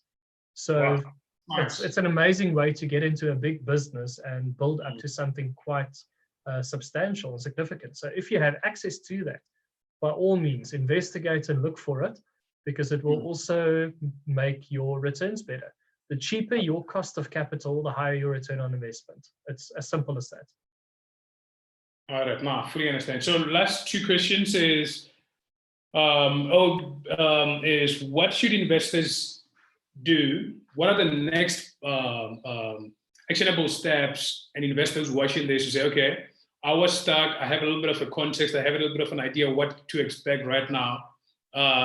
This is what might happen and this is what might not happen. So what are the next actionable steps you would like to leave investors who are watching this and who are still going to watch this also to have by the end of this conversation? So I'll start with you, Christiaan, and then when you're done, I think TJ can also answer that too. Yeah, so that's where my little financier hat is on. Be prepared for financing applications. So get yourself correctly poised. I would suggest, if you haven't done it recently, do a pre-qualification. You're welcome to make contact with me to assist with that, so that you know what type of financing you can expect. And then just make sure that you run the numbers on any opportunity. Make sure that you know exactly what you're letting yourself in for, and build in a couple more contingencies for vacancy, especially. And I think there might be an opportunity, and I'm sure Taurai will expand on this one, to repurpose some of the existing buildings that are going vacant. What do you think, Taurai? Your microphone is off. 100%, we're there. Yeah. So I think you're 100% correct there, Christiaan. You know, in our business, we're generally looking for opportunities all the time. That's what we do. And out of that, I'm of the view that there are going to be more opportunities on the table now. I mean, we're around about, 15 days into it. I have received around about 7 opportunities on my table. I can't go and physically see them right now, but I've done all the desktop research that we can do, and there is that 5 to 10% now to go and validate. The good thing is that it's also in the areas where we invest in, so we kind of like know the area very well. So we have a higher level of comfort. So practical things that I think one should do. If you're a landlord, I'm gonna share here from different aspects. If you're a landlord and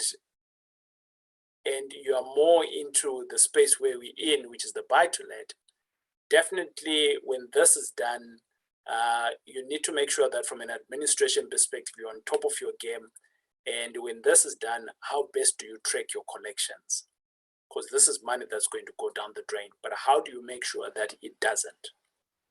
Because if it does, at the end of the year, it's going to hit you, right? So that's number one, if you're a landlord. Number two, if you're a landlord, some of the things that you can do now or that you have implemented now, how can you make those things to become an everyday thing for your tenants? Because now you're going to be this nice guy. If you haven't been a nice guy at all, you've been over communicating and all of those things. But how can you make it business as usual so that you get a better quality of tenant, right? Because remember, as a landlord, that's our bread and butter, right? So I'm going to speak just around the landlord there. As a landlord who's also wanting to grow the business, right? There's many opportunities that are there. So have someone else running through that administration process. But now on the other part, there's going to be many opportunities that are there. Don't rush to buy, because I think that there's going to be more of the opportunities. So this is the point where we can do the pick cherry, the thingy-ma-dingy, right?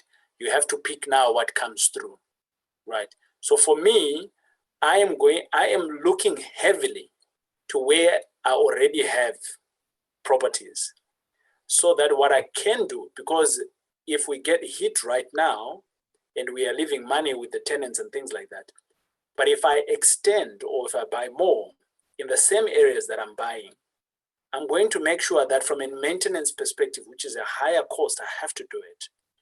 My guys with my caretakers and things like that, I'm going to make sure now that I can stretch my resources that I have, so that on these ones that are now buying, they can offset my losses in this time. Does it make sense? So that's my strategy. Can you copy and paste that? Potentially. Can you zhoosh it up a little bit? I think it can be. So it's really around about where are you sitting in your journey? If you are just an ordinary guy and you're seeing all of these things and you haven't bought anything at all, I would say use this time to learn. When it opens up, the best that you can do is to go and buy. 100%, 100%. Practice and go and buy. So one thing I picked up from you that can be applicable to most people is do your research, invest in yourself, line up deals, and be ready for opportunities that are coming. And there's going to be a lot of them. You just have to be a little bit more selective in terms of what you're picking up of the opportunity box. So that's very good news for investors. So last question is, TJ, if this was your last interview, and what would you leave our viewers here today with? What would you leave the people you love and the people you care about? What is the gems and the juice that you'd love us to learn from you today? I think my thing has always been a couple of things. So get educated, that's number one. Get a coach, someone that has done what you're trying to do. And if you don't get along with that coach, get someone else, right? It doesn't mean that you need to stop investing.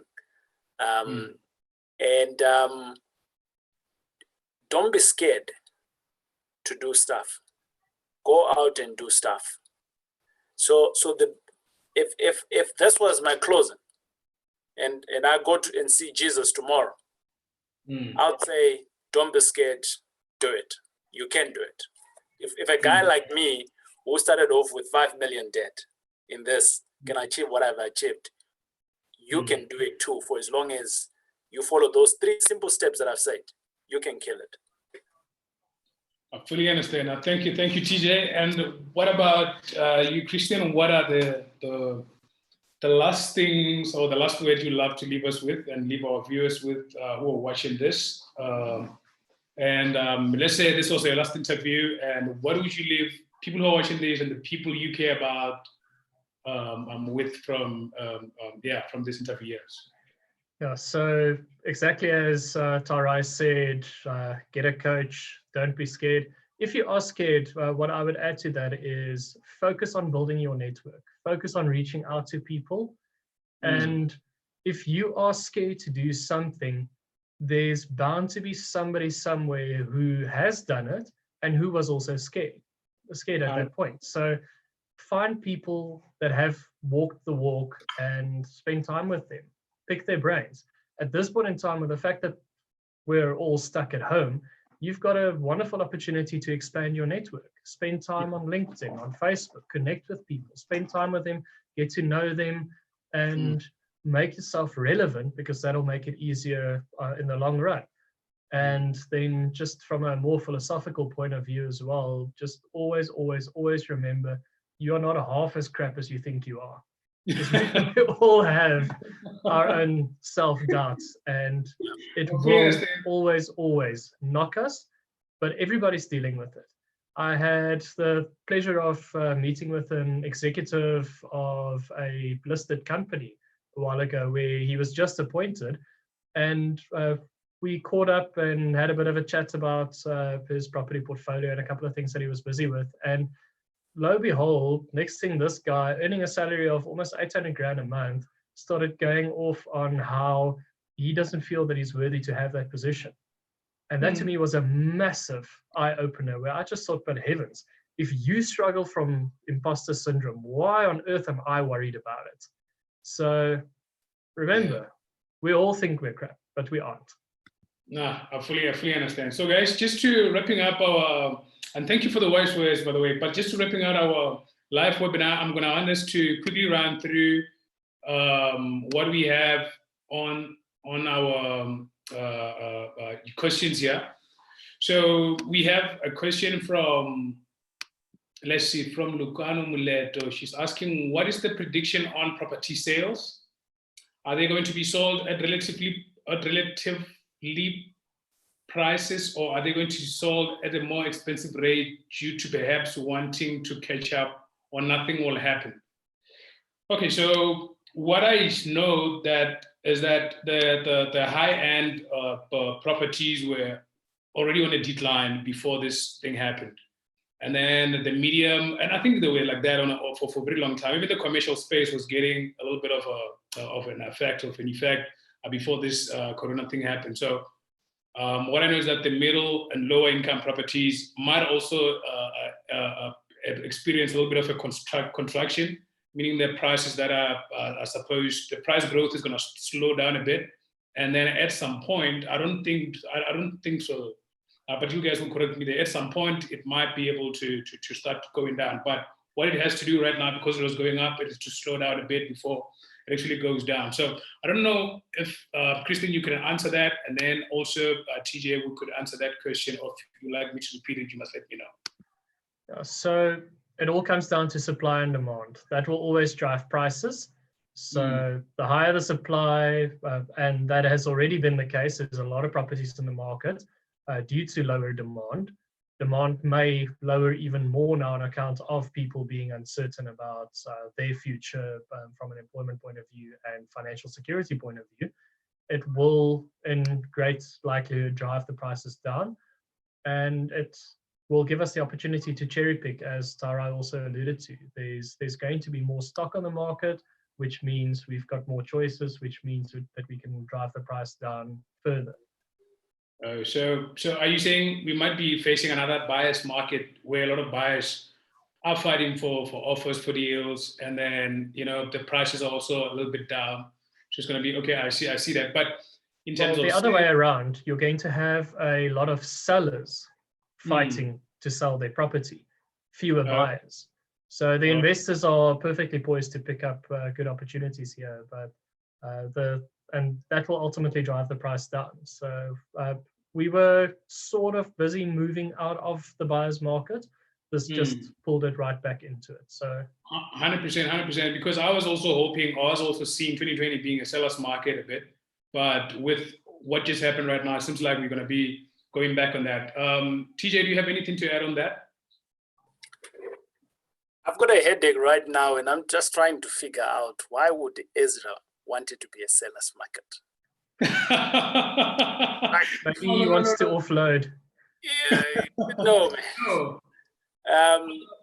But anyways, I'm gonna answer this in a very nice way that I learned from Robert Kiyosaki, and I'm always seeking ways of how to be in his counsel, because he has weathered many storms. Yeah. 70s, right? So, in one of his talks, he mentioned that as an investor, as a property investor particularly, and this is actually applies to general life, we've always believed that the coin has two sides. The reality is that if you want to be a sharp person, it has three sides. The heads, then there's the tail, and then there's the edge. As an investor, entrepreneur, property person, you need to live on the edge. Yeah. Because if you live on the edge, we are living in an information world. And I'm answering the question here from the lady. Was it a lady or gents? It was a lady, and yeah. And I'm answering that question from that lady there. Yes. But I just wanted to give you a little bit of a context. She's asking. I think she's asking from a point of view of an agent, because she's saying, what is the prediction of the property sales? Sure. So there's the principle now, right, Ezra? You have the data history. Yeah. And events history. We've got all of that now at a click of a button. You can analyze it on one page on a computer. Yes. And you need to stay on the edge. 100%. Because of past events, you can now actually see that in this type of an event, the market is going to do like this, so I'm going to do that. Oh, yeah. Follow the pattern. The market is going to do that, so I'm going to do that. And that's the principle here. So the question, the fundamental, I want to divorce myself from answering the question directly. But I want to give her the tip of how she needs to think to actually apply and see how she can work it.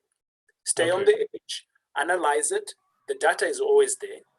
Then based on your market, because she could be in Karankua, she could be in Pufada, I don't know where she is. So my advice, or should I say answering that question, might be irrelevant, totally out of tune, right? Yeah. But the principle on how she needs to do it, she needs to stay on the edge, be it an estate agent or she's not an estate agent or she's an investor aspiring, we don't know. But the fact of the matter is that data is available, analyze the data, see the historically what's been happening, make the call whilst you're staying on the edge. That's what we're doing right now. Yeah. We are preparing to buy because we are thinking. Because historically it has led into a downhill. Historically, 100%. That's where we're getting our thinking from. But actually, nobody really knows. 100%. Well, I wanted to. I'll have another question here. I think it's coming from my sister. She's saying, how can people get a hold of you if they need help with buying and learning about real estate investments? I mean, I'll post all the link, but I also want people to be able to access you guys should they need to be able to need anything, or maybe they learn something, or they need a little bit more find out a bit more about what you do and help with Christiaan in terms of getting all the applications together, where can people find you? And then for me, you can find me at ezracity.com. You also on my YouTube channel, so I'll leave some links there. I have a free ebook there for investors who are looking to start investing in real estate with no money. So this is the time you guys must read such books. And I think because it's free also, so you're losing nothing here. You really have to get this book. I'll put it all on the link there. So TJ, where can these guys find you if somebody's looking for you? And also after that, Christiaan will follow. We're everywhere on social media. M5 Property Addicts. We like everywhere as M5 Property Addicts. Yeah, and people can reach out to us there. There's plenty of deals available for people that can invest. Number one. Number two, they can see what we have done in the past. And we've got a great dynamic team that works behind the scene for all of our investors. So that's I think the best point would just be on our website, and then they can channel in to see the different individuals. If it's coming through to me on my personal website, again, it is to take them into M5 Property Addicts. So that's our point of contact. Yeah. All right. Thank you, Christiaan. Yeah, and they're welcome to reach out to me either via cell phone or email. So Israel, I'd like to ask for you to just leave that in the comment section, and they're welcome to reach out to me like that, or look me up on Facebook, Christiaan Jansen, and yeah, I'll look forward to having a couple of good interactions. Our website is www.at360fin.com. So at 360fin.com. Okay, so last question. Okay, a few more questions before we close. Is we are now in junk status and our rand has dropped significantly. Is this the right time to buy property? Will it just reduce the interest rate, or will it increase them? So I think we'll already answer this a bit, but I will let you guys also to just give a conclusion there to say, is this the right time to buy property? Will it reduce the interest rate, or will it increase them? So Christiaan, you can answer that first, and then TJ can also go in on that. So it's never not the right time to buy property if you negotiate your prices correctly. It all comes down to your numbers. The interest rate is definitely going to increase again. It has to. It's part of how the economy will be stimulated. But for the time being, it will be a good opportunity to pick up properties. You may find good deals, but there's always good deals out there, whether the market's going up or down. Okay. No, I fully understand. TJ, do you have anything to say on that? Totally nothing there. Christiaan has hit it hard. When is the best time to build a tree for a shed? Today. Last time it was 20 years ago, and now. I fully understand. Okay, so I think we have one more question. So is it possible to negotiate with my banker about reducing repayment amount? Thank you for this information. So Christiaan, I think that is directed to you. Yeah, so each of the banks have the opportunity for payment relief, where it's not really about reducing your bond amount for a prolonged period of time, but it's a short-term relief. Just be wary if you have an access facility and you've got cash in that facility, draw it out. I saw a couple of complaints on social media of all of the banks this morning where they applied for the payment relief and their access facilities were temporarily suspended because that's part of the process from the banks.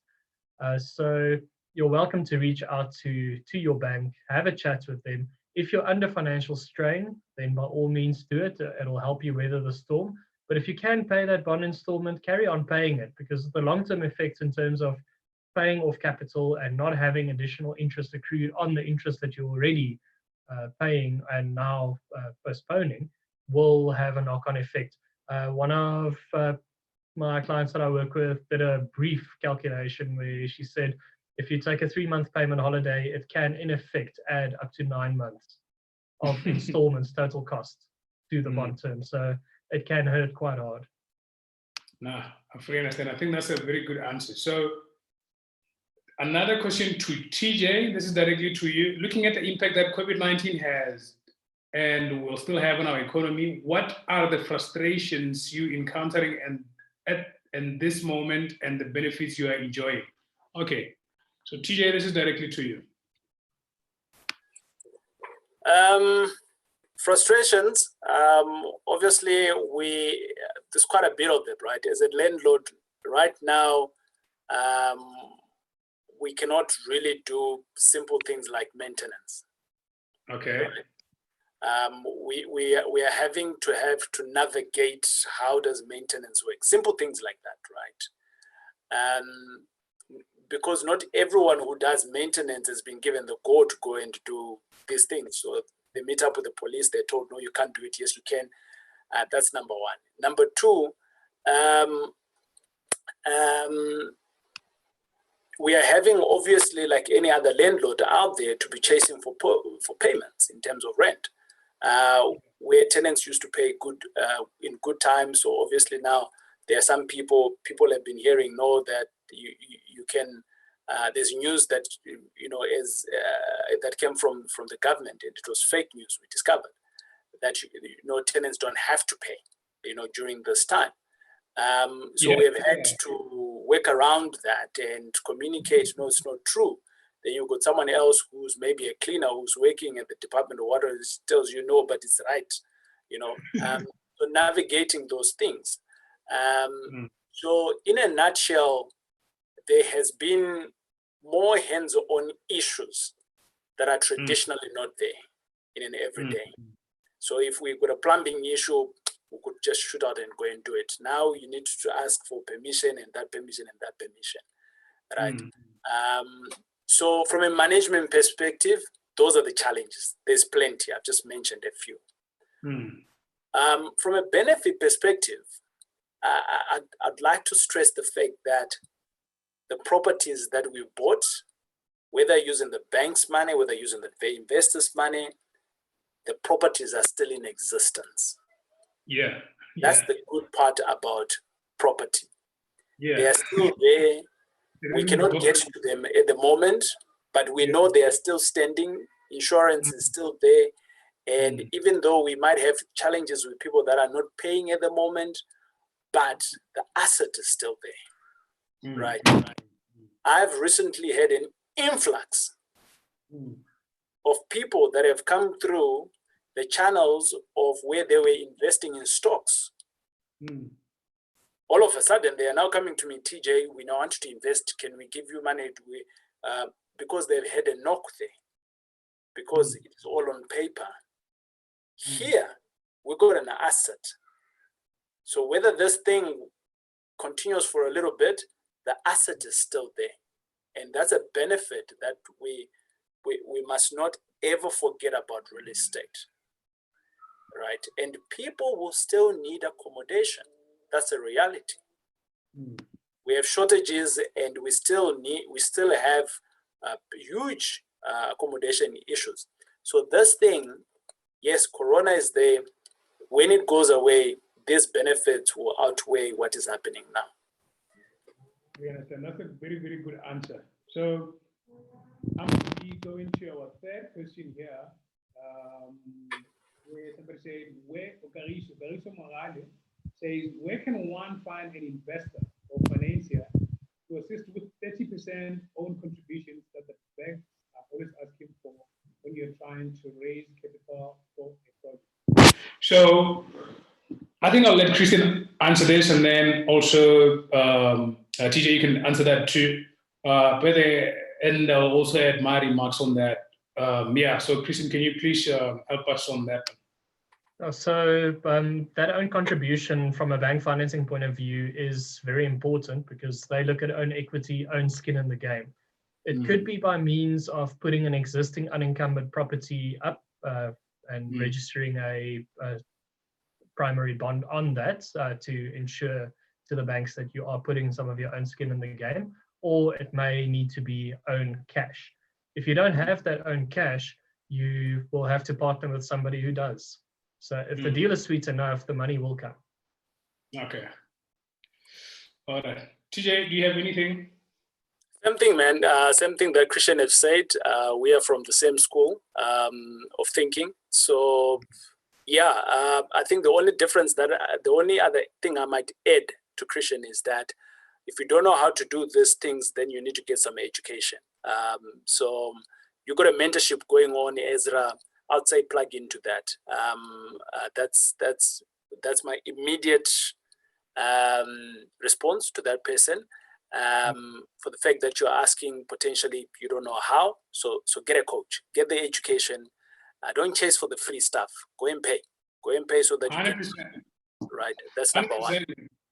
one. Number two, I'm having a conference out starting on Sunday, and it's kind of like free education that you can get for now. But again, plug into a guy like Ezra who's going to give you the how to and walk with you until you get to someone who can give you the cash. I've only contributed 1,000 Rand into my business. All of it has been working with other people to bring in the money. So it can be done. I'm not talking about things that can't be done here. You just need to work with the right person who can hold your hand. 100%. No, cool. I really, really appreciate that. So I think most of the questions here, we have 1, 2, 3. Oh, wow. People are really blessed us with questions. So I hope you guys, we're really running out of time, but we have to get the guys these questions answers before we leave. So I think we have 3 more questions left. One question is saying, what about home loans you already have? Will their interest rates be affected in a negative or positive way? Another factor is that we are now spending more than we expected because of lockdown, and that will affect our credit scores, and our bank statement will show that we are not saving but spending more, or they will not look at the 3 months bank statement to ask to qualify for home loan. So I think this has to go for you, Christiaan, again, to say people are more concerned, or what I'm thinking about, more concerned about their finance part of so credit score is ruined. I'm at home now, I'm spending more money. Somebody might, I'm just gonna add on that to say somebody might be losing a job now. Maybe they applied for property. I also wanted you to touch a little bit on that. That's currently, under application process.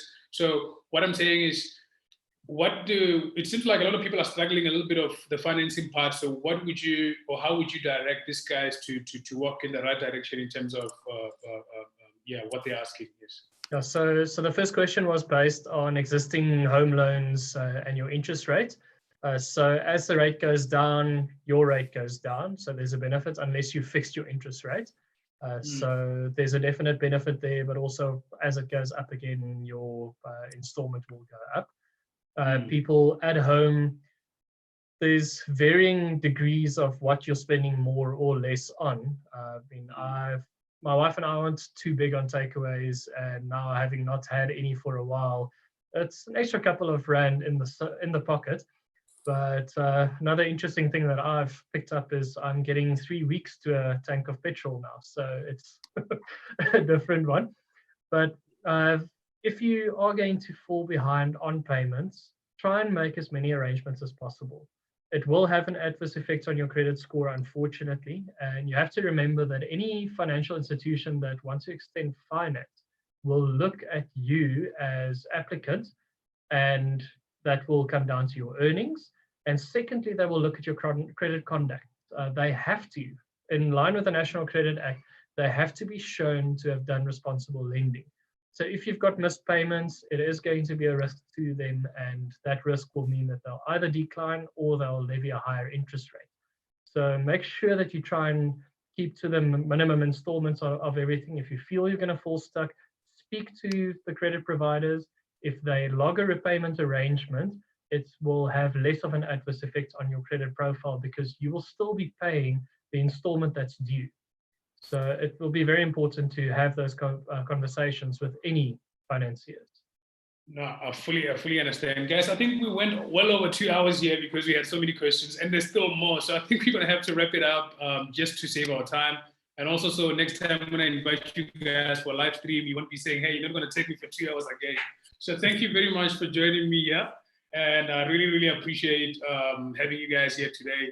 I think I've learned a lot myself. I think everybody who's watching here today and everybody who's still going to watch this thing is going to very, very benefit greatly from the information, the sort of questions they have. What I'll do is I'll also put this thing out there. So for more people who have questions, they can also put more questions in here. And then we can have a follow-up session should it need be. So I'm also going to send you guys this link, send it to your guys. Let them see the stream. They might answer some of their questions. But if they have any questions, they can just put them in there and then we can have a follow-up stream where we can be able to answer more questions. So if there's anybody who still has more questions, do not give up now and just keep posting the questions in the comments, post the comments, questions in the video, send me an email, send Christiaan an email. We will have a follow-up session where we can be just directly to answer the questions, because today was very important to introduce you guys. Direct was focus on directly what's happening right now with the pandemic, and then be able to answer the question. So thank you guys for joining me today. And thanks to everybody who joined this live stream. And yeah, have a great day. Eh? That's great. Thanks. Thank you, Ezra. Cheers. 100%. Bye. Have a good one. Cheers. 100%. You too.